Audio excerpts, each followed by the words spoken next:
Plasticon here. I have got a couple items I wanted to show you guys that are pretty rare. I've had these for several years in my collection and I absolutely love them.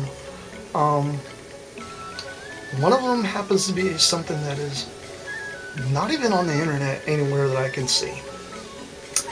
One of these happens to be, and they are kind of rare to come across.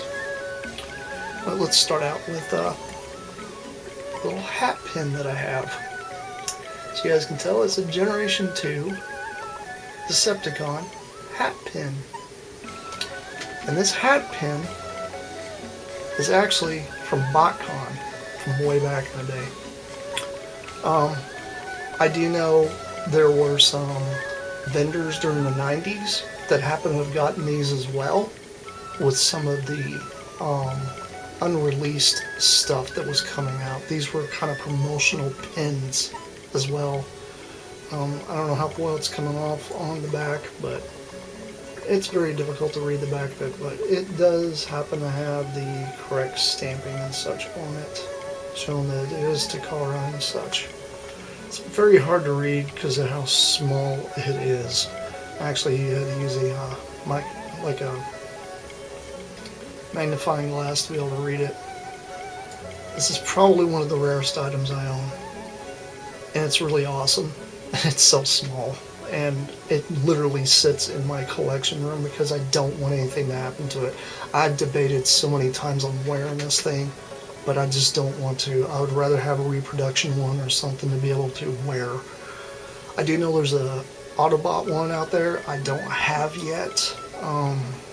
I look for these online every now and then, and I happen to have gotten this one really luckily off of eBay for a insanely cheap price, and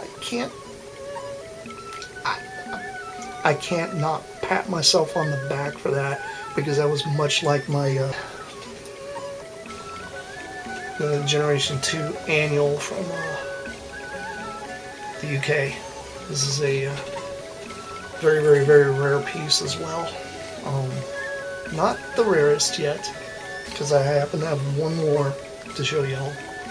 I should have got this out a little earlier because I was going to mention this too.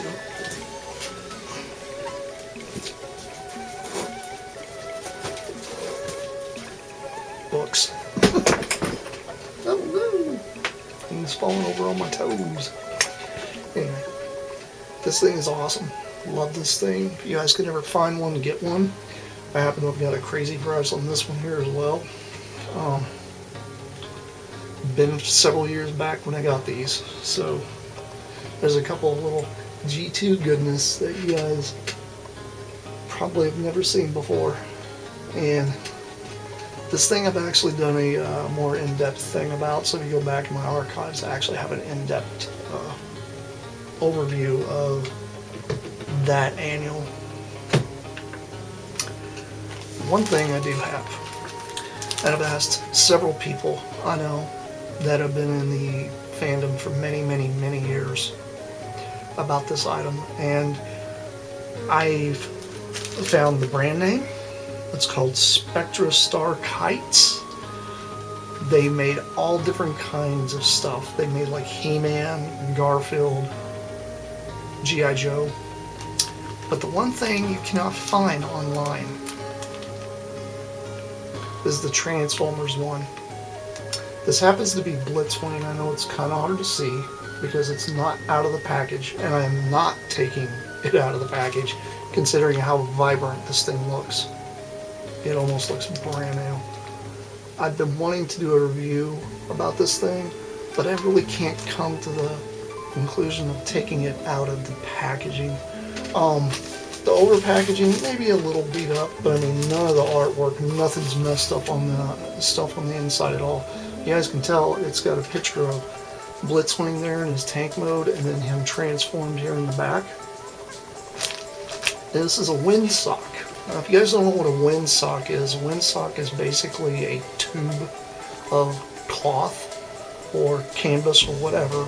Most smaller airports tend to use windsocks to tell the direction of the wind and how many nautical miles an hour it's moving at. Because smaller airports can't really afford all the crazy, insane stuff. Now, nowadays, it's a different story. Things are a lot different, but back in the day, this is how they used to do it. I just find it funny that it says it's a bike streamer, it's a decoration, it's a kite tail. That means you're supposed to tie this on the back of a kite? No, I wouldn't do that. This is a real rarity. I've found absolutely nothing online about this thing. I have looked, I have scoured. The only one I've even come close to is the G.I. Joe one. And there is a Garfield one that I saw that was out there. The G.I. Joe one, from the last time I heard, sold for about around $30. The Garfield one was like 15. This, I've never seen. So I'm pretty sure this thing is probably pretty insane for some people. I do have one friend of mine that did tell me that he thinks a friend of his had one of these in his collection, but he's not absolutely sure. He can't really remember offhand. But I just wanted to show you guys this thing. This thing is an unbelievable piece. It's insane. I am so happy to have this in my collection. As you guys can tell, I also have a little Autobot emblem back here. It's hanging on the wall. This, you guys don't know what it is. It opens up. It's got Optimus Prime's head in there. And this is an AM radio. It's got a little wheel here and a wheel here on the other side. One is to turn it on for the volume, which I don't have any batteries in it right now. And then the other one is for your volume control. If you look here on the back just pops open like this, and it would just take a 9-volt battery, which is nice.